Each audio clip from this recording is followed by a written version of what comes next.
In the turbulent history of the people of Israel, there is a unique period that many call the untamed times of the nation. Imagine an era with no kings, no centralized government, where disorder threatened to consume society with each passing generation. This is the intriguing period of the Judges, a phase that lasted about 350 years and holds some of the most remarkable narratives in the Bible. Have you ever wondered how a nation can survive without a fixed leadership? How can a people remain united when surrounded by enemies on all sides? The answer lies in a remarkable group of men and women whom God raised up during the most critical moments. They were not judges in the modern sense. They were much more than that. They were deliverers, warriors, and charismatic leaders chosen by God Himself to rescue His people. Among them, we find striking figures: a prophetess who led armies, a man who defeated an entire troop with only 300 soldiers, a warrior who made a fateful vow, and even a man endowed with extraordinary strength who faced thousands alone. Their stories are filled with epic events, difficult decisions, and profound lessons on faith, leadership, and the consequences of human choices. On this journey through the history of the Judges of Israel, you will see how God works through unlikely people to accomplish great deeds, and how a nation learns, often the hard way, the consequences of abandoning its values and faith. The saga of Israel's judges begins after a crucial period in the journey of the Hebrew people, the conquest of Canaan.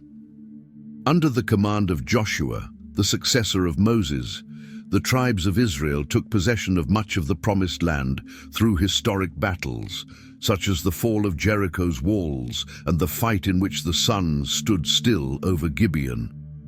Although the occupation was not complete, it established Israel in the land that God had promised to Abraham centuries before. After these victories, each tribe received its portion of land.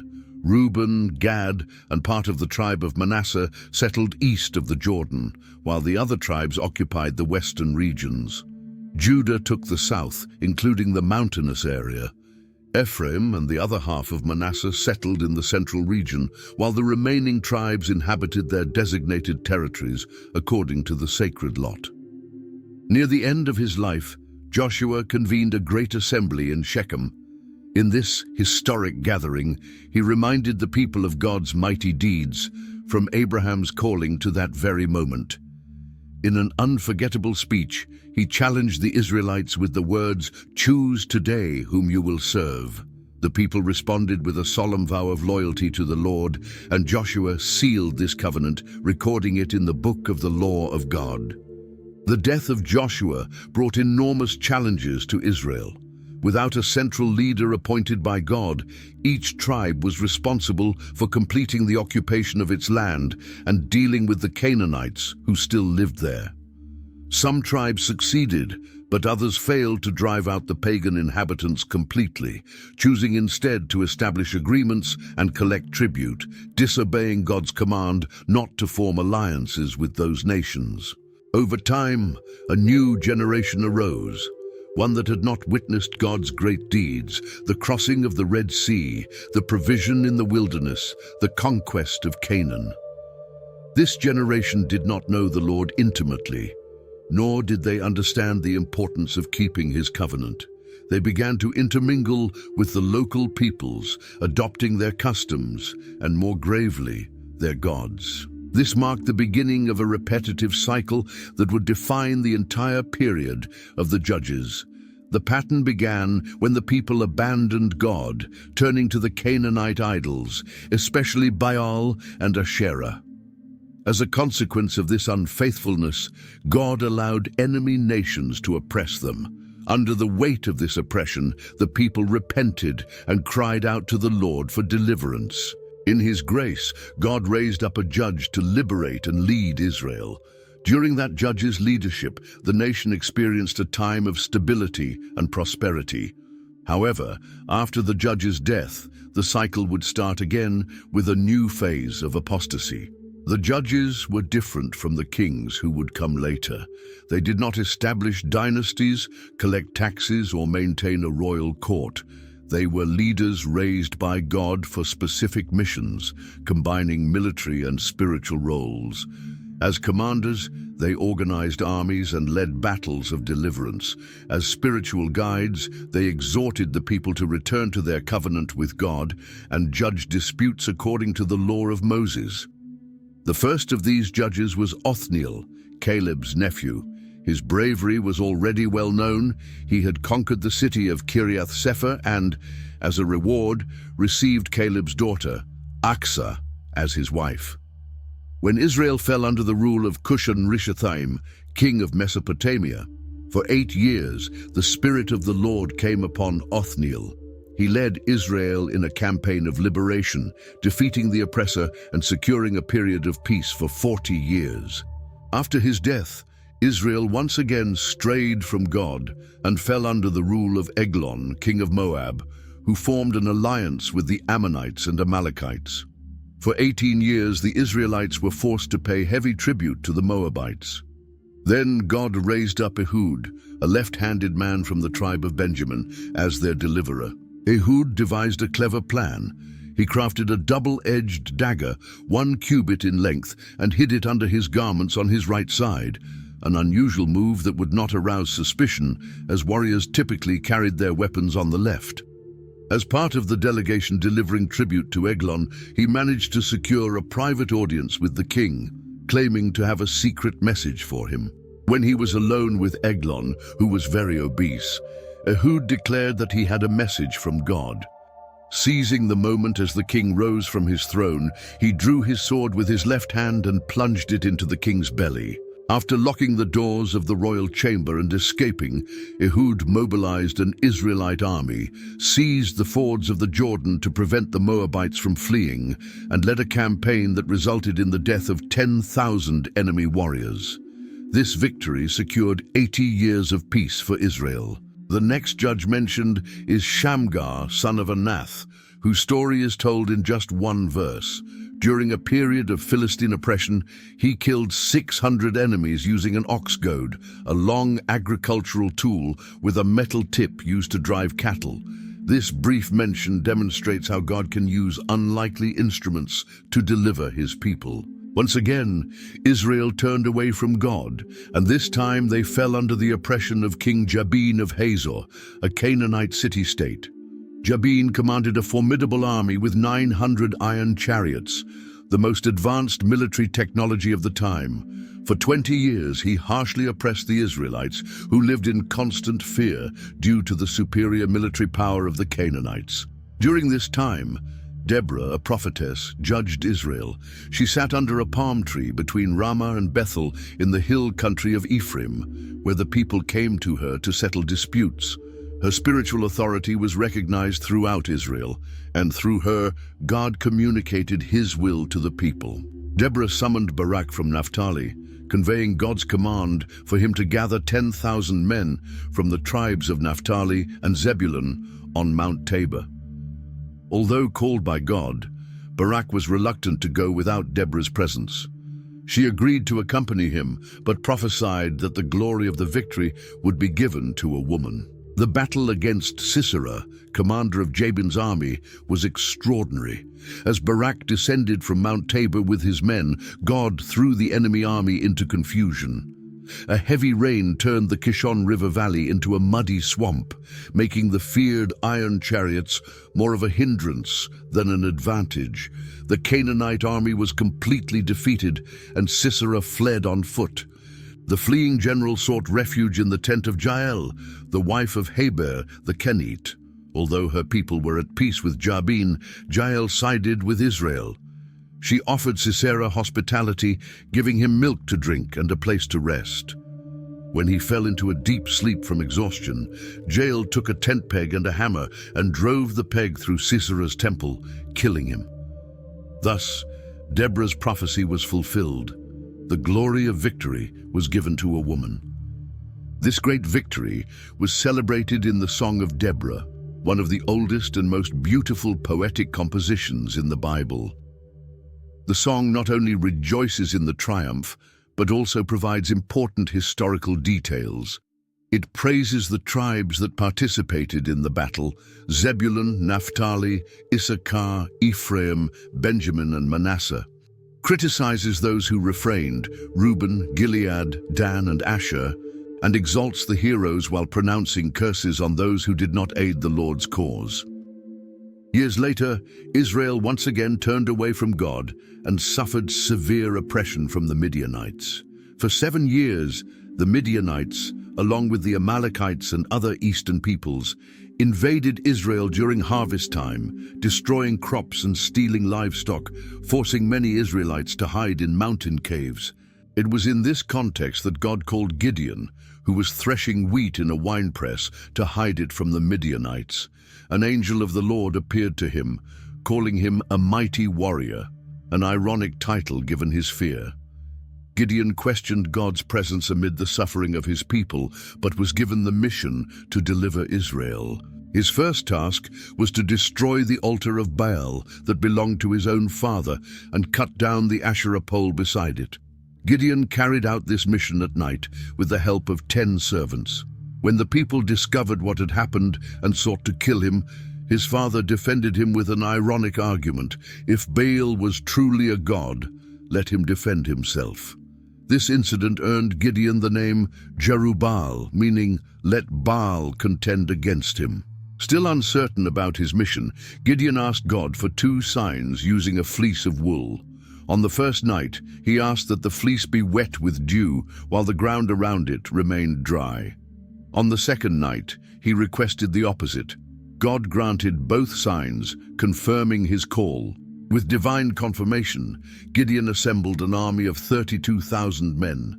However, God said they were too many, lest Israel boast that their own strength had saved them. First, following Moses' law, Gideon allowed the fearful to return home. 22,000 men left. Still, God said the army was too large and ordered a test. The men were to drink water from a stream. Those who knelt to drink were dismissed, while those who brought water to their mouths with their hands, remaining alert, were chosen. Only 300 men passed the test. With this small army, God gave Gideon an unusual strategy. During the night, Gideon overheard a Midianite soldier telling his companion about a dream. A barley loaf rolled into the Midianite camp, collapsing a tent. His companion interpreted the dream as a sign that God had given Midian into Gideon's hands. This dream encouraged Gideon. Dividing his 300 men into 3 groups, Gideon gave each man a trumpet, an empty jar, and a torch. In the middle of the night, they surrounded the enemy camp. At his signal, they all blew their trumpets, smashed the jars to reveal the torches, and shouted, "A sword for the Lord and for Gideon!" The sudden noise and lights caused total confusion in the Midianite camp. In their panic, the enemies began fighting one another and fled. Gideon called for reinforcements to pursue the fugitives, achieving a complete victory. After this extraordinary triumph, the people wanted to make Gideon their king, establishing a dynasty. However, he wisely refused, saying that the Lord should rule over them. Unfortunately, Gideon made a mistake by fashioning an ephod, a priestly garment, from the gold taken from the Midianites. This ephod eventually became an object of idolatry for Israel. Nonetheless, the land had peace for 40 years during his lifetime, and Gideon had 70 sons, demonstrating his prosperity and influence. After the death of Gideon, one of his 70 sons, Abimelech, whose name means "my father is king," decided to seize the power that his father had refused. Born to a concubine who lived in Shechem, Abimelech took advantage of his family ties with the Shechemites to gain support. He appealed to the citizens of Shechem, asking them what would be better, to be ruled by all 70 of Gideon's sons, or by just one man, who was their own flesh and blood. The Shechemites, convinced by his argument and driven by tribal pride, gave Abimelech 70 pieces of silver from the temple of Baal-berith. With this money, he hired reckless and violent men who followed him. In an act of singular brutality, Abimelech went to his father's house in Ophrah and murdered his 70 brothers on a single stone. Only the youngest, Jotham, managed to escape by hiding. When Jotham learned that the men of Shechem had made Abimelech king, he climbed Mount Gerizim and proclaimed a powerful parable that would prove prophetic. In the parable, the trees set out to anoint a king over themselves. First, they invited the olive tree, a symbol of peace and prosperity, but it refused, unwilling to abandon its purpose of producing oil that honors both God and men. Next, they approached the fig tree, known for its sweetness and abundance, but it too declined, unwilling to forsake its rich fruit. The vine was the third to be invited, but it also refused, choosing instead to continue producing wine that brings joy to God and men.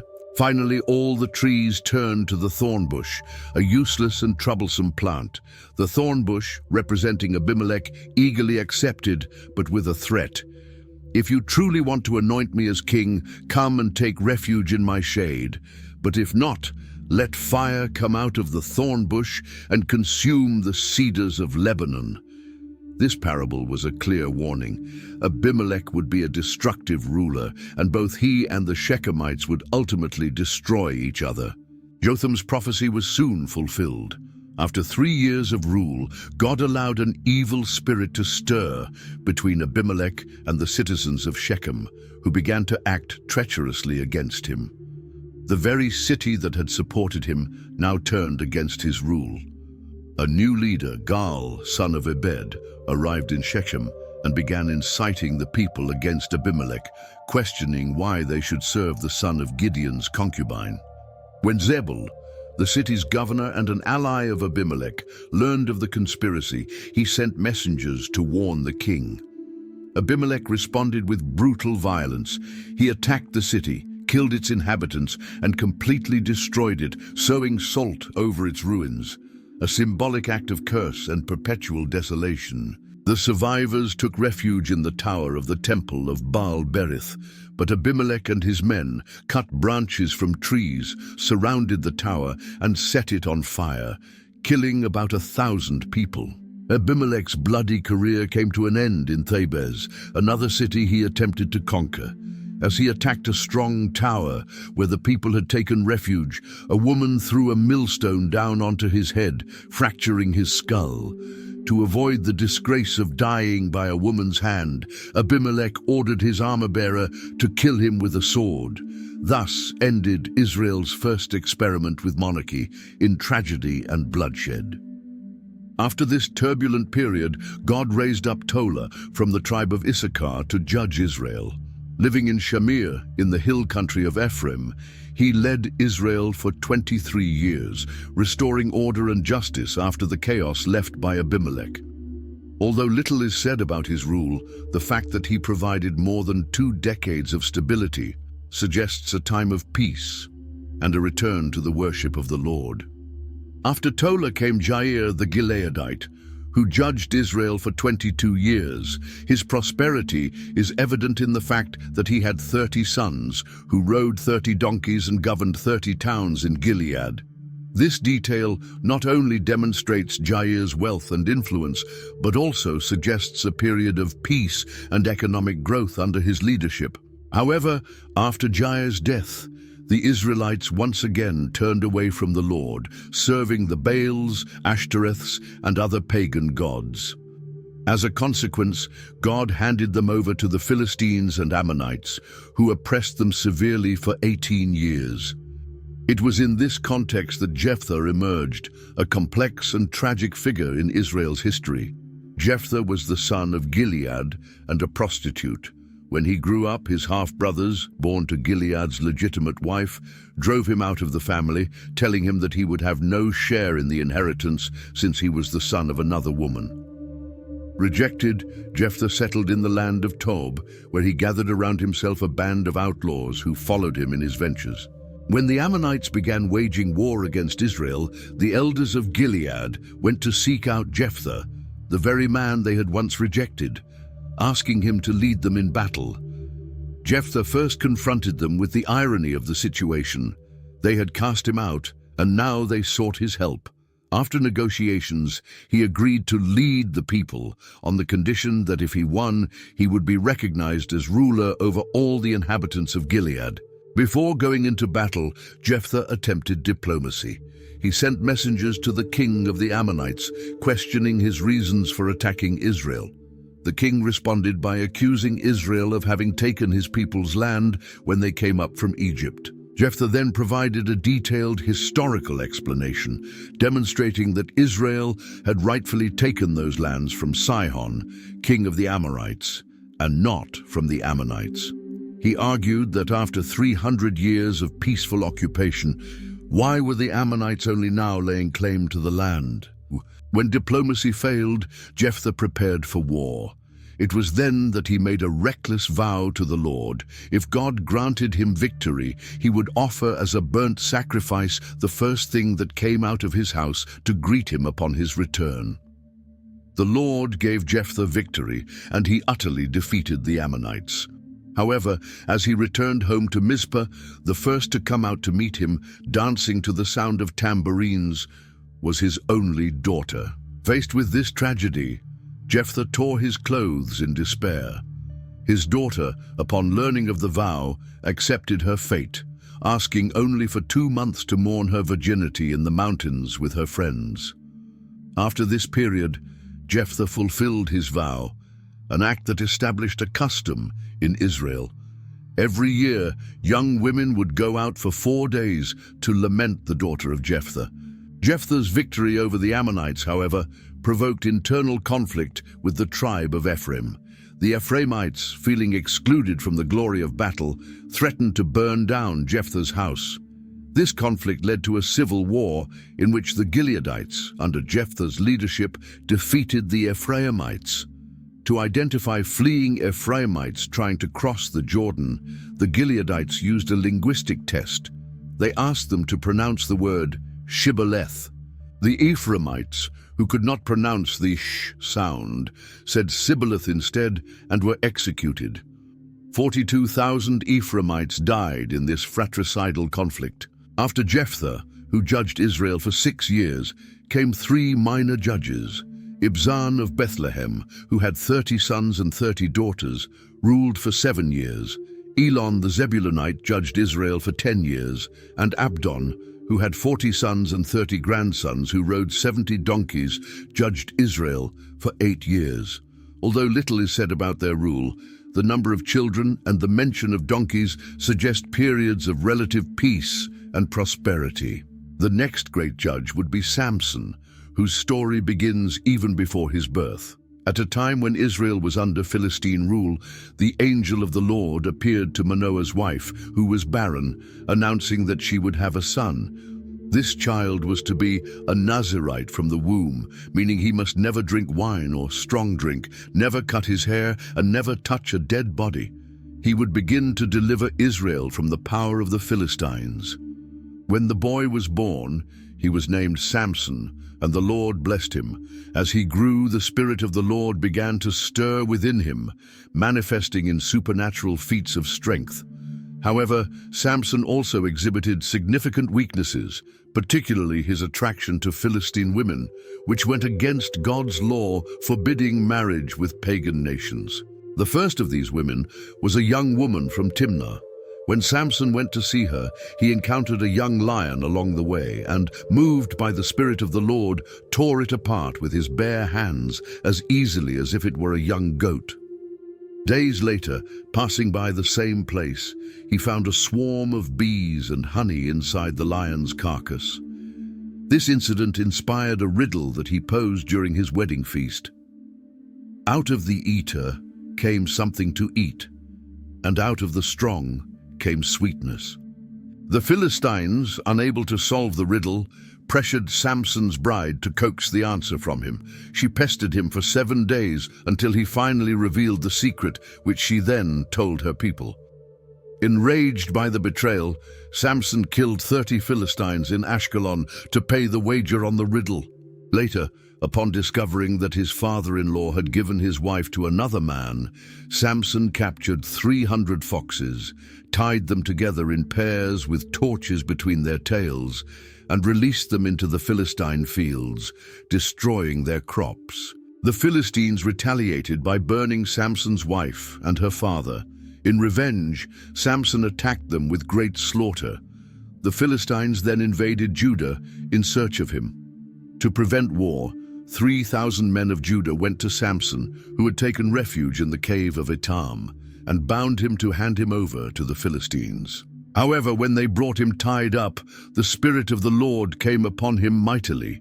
The ropes on his arms became like charred flax, and with a fresh donkey's jawbone found on the ground, he killed 1,000 Philistines. After this battle, thirsty and exhausted, Samson cried out to the Lord, who split open a rock in Lehi, making water flow for him to drink. In another memorable episode, Samson visited a prostitute in Gaza. When the Philistines surrounded the city to capture him, he rose at midnight, tore off the city gates with their posts and bars, and carried them to the top of the hill facing Hebron. The final and most famous episode of Samson's life involved Delilah, a woman from the valley of Sorek. The Philistine rulers offered her 1,100 shekels of silver each to discover the secret of Samson's extraordinary strength. Delilah tried 3 times to uncover the secret, and 3 times Samson deceived her.